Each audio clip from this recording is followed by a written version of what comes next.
بسم اللہ الرحمن الرحیم۔ شروع اللہ کے نام سے جو بڑا مہربان نہایت رحم فرمانے والا ہے۔ یہ لال عشق از قلم سحر علی قریشی، قسط نمبر 10۔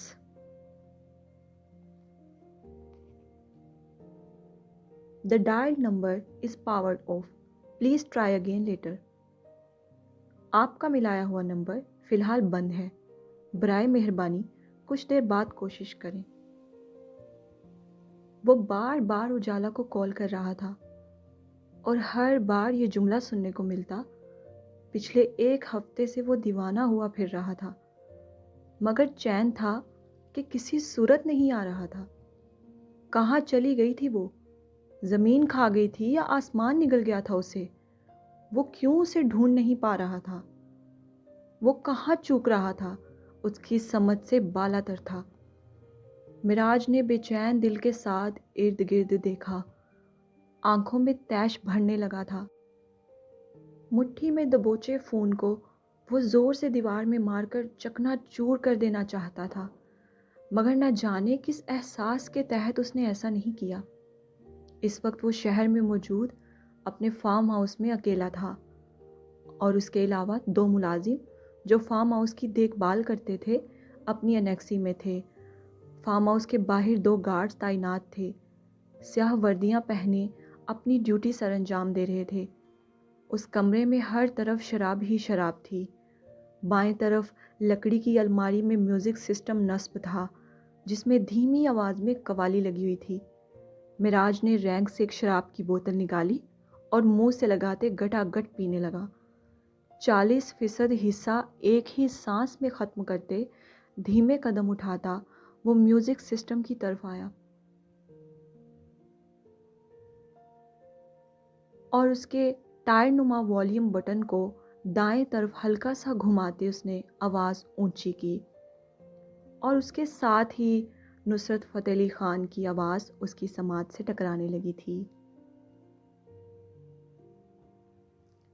یہ جو ہلکا ہلکا سرور ہے، یہ تیری نظر کا قصور ہے کہ شراب پینا سکھا دیا۔ ان جملوں کو سنتے ایک رنجیدہ سی مسکراہٹ نے اس کے لبوں پر بسیرا کیا تھا۔ بوتل کو دوبارہ منہ سے لگاتے اس نے کمرے کی تمام کھڑکیاں کھولیں۔ باہر چلتی ٹھنڈی ہوا نے جسم سے ٹکراتے اس کے جلتے بدن کو سکون پہنچانے کی ناکام کوشش کی تھی۔ پھر وہ جا کر وہاں پڑے صوفے پر ڈھہ گیا۔ گردن پیچھے صوفے کی پشت سے لگا کر اس نے آنکھیں موند لی اور دیکھنے لگا اس چہرے کو جسے وہ دیکھنا چاہتا تھا۔ یہ جو ہلکا ہلکا سرور ہے، یہ تیری نظر کا قصور ہے کہ شراب پینا سکھا دیا۔ تیرے پیار نے، تیری چاہ نے، تیری بہکی بہکی نگاہ نے مجھے ایک شرابی بنا دیا۔ انجم کا چہرہ، اس کی آنکھیں، اس کا وجود، وہ رقص کرتے گھنگرو بندے پیر، وہ ادائیں دکھاتے ہنائی ہاتھ، وہ بھوری گسیل آنکھیں، وہ سرخ لب اس کی سیاہ آنکھوں کو مزید بے چین اور نم کر رہے تھے۔ اس کی سماعت میوزک سسٹم پر گونجتی آواز پر تھی، اور آنکھیں، دل اور سوچ انجم آرا پر۔ شراب کیسی، خمار کیسا، یہ سب تمہاری نوازشیں ہیں۔ پلائی ہے کس نظر سے تو نے کہ مجھ کو اپنی خبر نہیں ہے۔ اس کا ہاتھ جو دوبارہ منہ کی طرف جا رہا تھا، اس جملے پر وہ سر جھٹک کے ہنسنے لگا، اور اس کے ساتھ ہی وہ عکس جو وہ دیکھ رہا تھا وہ بھی مسکرایا تھا۔ معراج نے مخمور نظریں اٹھا کر سامنے موجود انجم کو دیکھا، جو سرخ رنگ کے لباس میں اپنی دلکش کھلتی مسکراہٹ سے اسے اپنی اور کھینچ رہی تھی۔ معراج نے بھرپور مسکرا کر ہاتھ اس کی جانب بڑھایا اور ہنستے ہوئے دوبارہ پینے لگا۔ اس مشروب کا نشہ آنکھوں اور جسم میں بھرنے لگا تھا جو وہ اندر اتار رہا تھا۔ سارا جہان مست، جہاں کا نظام مست، ہم مست شیشہ مست سبو مست جام مست، دن مست رات مست سحر مست شام مست۔ یوں تو ساقی ہر طرح کی تیرے مے خانے میں ہے، وہ بھی تھوڑی سی جو ان آنکھوں کے پیمانے میں ہے۔ اب وہ بھی خان صاحب کے ساتھ ہلکی سی آواز میں گنگنانے لگا تھا اور ہاتھوں کے ساتھ ان لفظوں کے مطابق اشارے بھی کر رہا تھا۔ سب سمجھتا ہوں تیری عشوہ گری اے ساقی، کام کرتی ہے نظر نام ہے پیمانے کا، تیری بہکی نگاہ نے مجھے ایک شرابی بنا دیا۔ وہ جو ہنس ہنس کے جملے ادا کر رہا تھا، اس جملے پر پہنچا تو سانس بند ہوتی ہوئی محسوس ہوئی، یہاں تک کہ لفظ سرگوشیوں میں بدل گئے۔ تیرا پیار ہے میری زندگی، تیرا پیار ہے بس میری زندگی، تیرا پیار ہے بس میری زندگی۔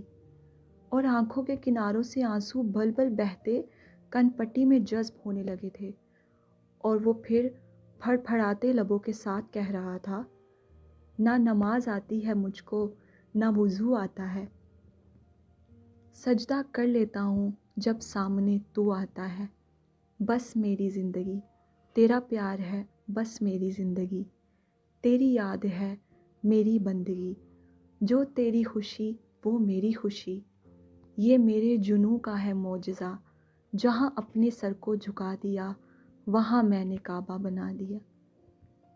سر جھکا لیا تھا اس نے، پرنم سیاہ پلکیں بند تھیں اور آنکھوں کے سامنے انجم کا مارا گیا تماچا یاد آ گیا۔ اس تماچے نے اسے بہتی آنکھوں سے مسکرانے پر مجبور کر دیا تھا، اور یہ مسکراہٹ کہکے میں بدل گئی تھی۔ سر پیچھے گرائے وہ کہکے لگانے لگا۔ یہ کہکے خالی کھوکھلے نہیں تھے، درد سے بھرے ہوئے تھے۔ ہاں ہاں، پورے فارم ہاؤس میں اس کے کہکے گونج رہے تھے، اور ساتھ یہ لاؤڈ قوالی۔ باہر کھڑے گارڈز بار بار ایک دوسرے کو دیکھتے تھے۔ معراج کی دیوانگی پر وہ رشک زدہ تھے۔ میرے بعد کس کو ستاؤ گے، میرے بعد کس کو ستاؤ گے؟ آہ، سرد آہ بھرتے اس نے ہاتھ صوفے کی بازو پر مارا۔ میں نے ان کے سامنے اول تو خنجر رکھ دیا، پھر کلیجہ رکھ دیا، دل رکھ دیا، سر رکھ دیا، اور عرض کیا، میرے بعد کس کو ستاؤ گے، مجھے کس طرح سے مٹاؤ گے، کہاں جا کے تیر چلاؤ گے؟ میری دوستی کی بلائیں لو، مجھے ہاتھ اٹھا کر دعائیں دو، تمہیں ایک قاتل بنا دیا۔ یہ جو ہلکا ہلکا سرور ہے، یہ تیری نظر کا قصور ہے کہ شراب پینا سکھا دیا۔ یہاں قوالی ختم ہوئی اور وہاں معراج کی بوتل بھی۔ وہ مکمل نشے میں دھت ہو گیا تھا۔ ڈگمگاتے قدموں سے دوبارہ اٹھا مزید پینے کے لیے۔ رینک کے پاس پہنچ کر اس نے انگور کی شراب کی بوتل نکالی، مگر اس سے پہلے اسے کھول کر منہ سے لگاتا ہاتھ جیسے کسی زنجیر میں جکڑے گئے تھے۔ جس دن تمہارے منہ سے شراب کی بو آنا بند ہو گئی، سوچوں گی تمہاری پیشکش کے بارے میں۔ انجم کا جملہ اسے اندر سے جلا کر راکھ کر گیا تھا۔ اس نے سرخ سیاہ آنکھوں سے اس بوتل کو دیکھا اور کئی لمحے دیکھتا رہا۔ آہ! اور پھر ایک گراہٹ کے ساتھ اسے پوری قوت سے دیوار میں دے مارا۔ ایک چھناک کی آواز کے ساتھ ٹوٹتی وہ چکنا چور ہوئی تھی، اور صرف یہی نہیں، اس نے کئی ساری بوتلیں رینک سے نکال کر زمین پر پھینکی تھیں، اور کئی رینکس کو ہی ٹھوکرے مار کر گرا دیا تھا۔ کمرے کا آدھا حصہ اس حرام مشروب سے نم اور شیشے کی کرچیوں سے بھر گیا تھا۔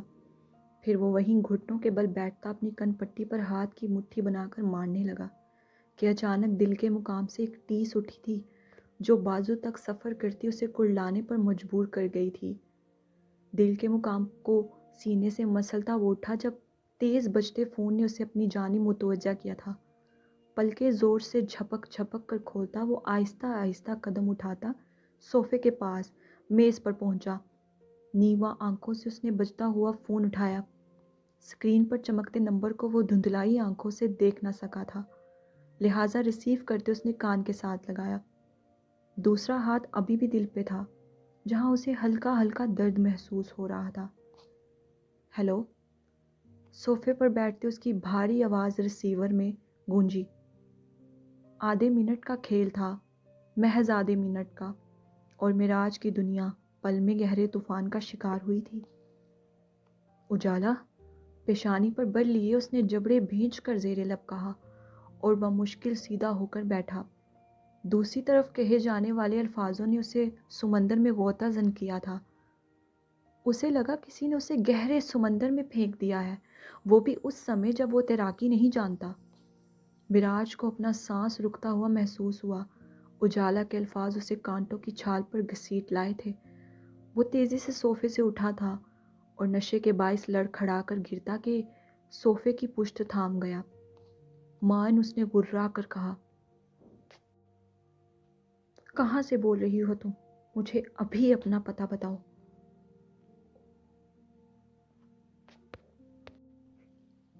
اجالا کے بتائے گئے پتے پر جھٹ سے جلال کا جملہ اس کی سماعت سے ٹکرایا تھا، اور گویا اس عمارت کی چھت اس کے سر پہ آن گری تھی۔ بس وہی نہیں ڈھونڈا جہاں تمہیں ڈھونڈنا چاہیے تھا۔ معراج نے ضبط سے آنکھیں میچ لیں، گردن کی رگیں تنی اس کے اشتعال کو خوب عیاں کر رہی تھیں۔ وہ اتنی بڑی غلطی کیسے کر سکتا تھا؟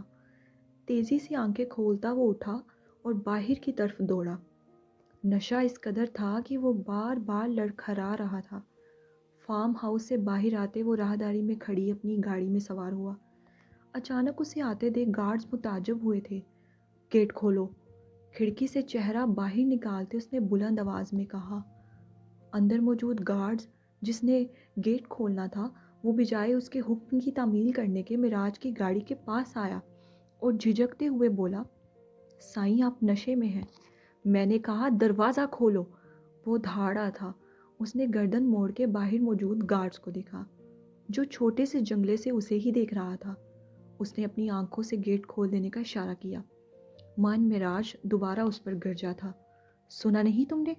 میں نے کہا گیٹ کھولو۔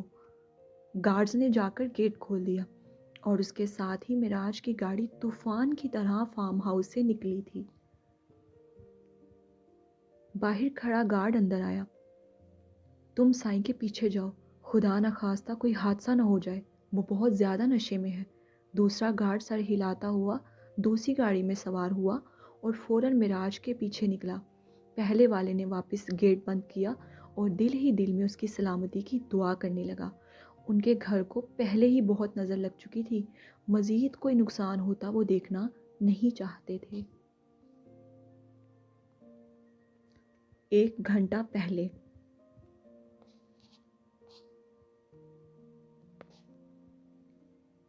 دھیرے دھیرے قدم اٹھاتی وہ زینے اتر رہی تھی۔ سامنے ہال سجا ہوا تھا۔ سعد چودھری گول دائرے کی شکل میں لگے تکیوں پر وسط میں بیٹھا ایٹ لگائے اسے ہی بے قراری سے دیکھ رہا تھا۔ اپنے گھونگھٹ کی اوٹ سے اس نے ارد گرد طائرانہ نظر دوڑائی، اور وہ 1.25 سال پیچھے چلی گئی تھی۔ آج یہ حال بالکل اسی طرح مردوں سے سجا ہوا تھا جیسے پہلے سجا ہوا کرتا تھا۔ آج یہاں اکیلا معراج نہیں بیٹھا تھا، سعد چودھری اپنے ساتھ اور رئیس زادوں کو بھی لایا تھا۔ اس نے انجم کے استقبال کے لیے پوری محفل سجا رکھی تھی۔ یہ سب دیکھتے اس کی آنکھوں کے سامنے اچانک تاریکی چھانے لگی تھی۔ آخری سیڑھی پر کھڑے اس نے بے ساختہ ریلنگ کو پکڑ کے خود کو گرنے سے روکا۔ آنکھیں بند کرتے کچھ دھندلا سا دکھائی دیا تھا اسے، کچھ لہو سا، کسی اوندھے گرے وجود سے لہو بہہ رہا تھا، اور یہ وجود کسی اور کا نہیں، اسی کا تھا۔ اس نے سر جھٹک کے اپنے الہام کو جھٹلایا اور زور سے میچ کر پلکیں وا کیں۔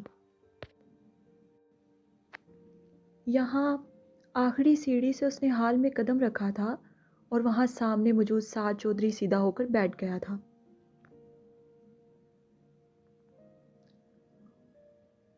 وہ بے صبری سے اس کے آنے کا انتظار کر رہا تھا۔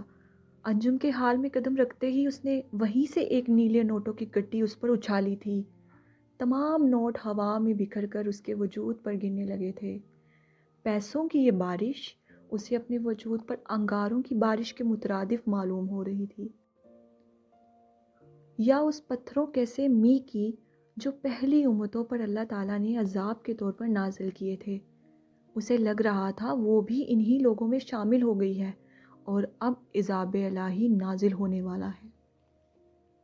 وہ غمزدہ سی پلکیں جھپک گئی اور وہیں کھڑی رہی۔ اسے وہی ساکن دیکھ وہاں موجود جبین نے زور سے تالی بجائی اور اسے ہوش دلایا۔ انجم نے نظریں اٹھا کر اسے دیکھا جو اسے رقص شروع کرنے کا اشارہ کر رہی تھی۔ اس نے واپس نظریں پھیری اور سامنے دیکھا جہاں وہ سب مرد حضرات بیٹھے تھے، اور اس بھیڑ میں دیکھا تھا اس نے ایک شناسا سا چہرہ، مراج جہانگیر خان کا۔ وہ چہرہ جو اس کی دنیا ہی بدل گیا تھا۔ وہ گول کتار کے وسط میں بیٹھا، سفید قمیض شلوار میں ملبوس، پیچھے کندھوں پر کریم رنگ کی شال اوڑھے اسے ہی محبت سے دیکھ رہا تھا۔ کھوئی کھوئی سی بھوری آنکھوں سے انجم کے لب بے ساختہ مسکراہٹ میں ڈھلے تھے، یوں جیسے غیروں کی بھیڑ میں کھو جانے پر کسی اپنے کا چہرہ نظر آ جاتا ہے اور انسان کو لگتا ہے وہ گم ہونے سے بچ گیا ہے۔ سامنے بیٹھے مراج کو دیکھ کر اس کی آنکھوں میں زندگی اتری تھی۔ دوسری جانب انجم کے مسکراتے سرخ لب دیکھ کر سعد چودھری کا دل سینے میں اچھلا تھا۔ وہ بے خود ہوتا اپنی نشست سے اٹھا تھا۔ ادھر انجم کسی اور کی دنیا میں کھوئی ہوئی تھی اور ادھر سعد کو اپنی جگہ سے اٹھتے دیکھ جبین تیزی سے ان دونوں کے درمیان آئی تھی۔ وہ جو قدم انجم تک بڑھا رہا تھا، جبین کو درمیان میں آتے دیکھ بدمزہ ہوا اور اسے گھور کر دیکھنے لگا۔ اس کے ایسے دیکھنے پر وہ زبردستی سا ہنسی اور بولی، چودھری صاحب، آپ نے وعدہ کیا تھا آپ قریب نہیں جائیں گے۔ میری آپ سے گزارش ہے واپس بیٹھ جائیں، میں اسے رقص کے لیے تیار کرتی ہوں۔ سعد چودھری نے ایک ناگوار اور غصے سے بھرپور نظر اس پر ڈالی اور ایک دیوانہ سی نظر پیچھے کھڑی انجم پر، اور پھر ناچار صبر کے گھونٹ بھرتا واپس جا کر بیٹھ گیا۔ کتنا بچاؤ گی جبین آرا؟ آخر کو تو اس شارک کو، سامنے موجود معصوم مچھلی کو نگلنا ہی ہے۔ چلیں، جہاں اتنا انتظار کیا وہاں تھوڑا انتظار مزید صحیح۔ زیر لب بڑبڑاتے وہ کوہنی قالین پر ٹکا کے ترچھا ہو کر بیٹھتا واپس پیچھے تکیے سے ٹیک لگا گیا۔ انجم کیا کر رہی ہو؟ رقص کیوں شروع نہیں کر رہی؟ انجم کے قریب جاتے جبین آرا نے اسے کوہنی سے پکڑ کر ہلاتے دانت پیس کر کہا۔ وجود کو ملے جھٹکے سے وہ حواس میں لوٹی تھی اور ہڑبڑا کر جبین کو خالی چہرہ لیے دیکھنے لگی، اور کچھ یاد آتے اس نے فوراً اس کے عقب میں دیکھا جہاں مراج بیٹھا تھا، مگر یہ کیا، وہاں مراج نہیں تھا بلکہ سعد چودھری تھا۔ اس کا دل ڈوب کر ابھرا تھا، دھڑکنیں سست ہوئی تھیں۔ وہ عجلت اور بے چینی سے ارد گرد دیکھنے لگی، مگر وہ کہیں نہیں تھا، کہیں بھی نہیں۔ دل نے سینے کی دیواروں سے پٹک پٹک کر دہائی دی تھی کہ انجم آرا، کسے تلاش کر رہی ہو؟ وہ جسے خود تم نے اپنی زندگی سے نکالا ہے۔